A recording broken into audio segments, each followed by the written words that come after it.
Hello everyone.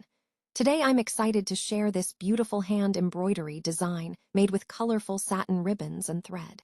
This artwork features lovely pink flowers, bright green leaves, tiny red buds, and a creative blue, woven pattern in the center. The combination of colors makes the design look fresh, elegant, and eye-catching. Ribbon embroidery is a wonderful craft because it adds a soft 3D effect that normal stitching cannot create.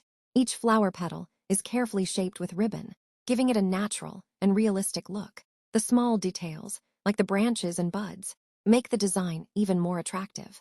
This type of embroidery can be used to decorate dresses, shirts, cushions, handbags, or wall art. It is simple to learn with practice and patience. Hand embroidery is not only creative, but also relaxing and enjoyable.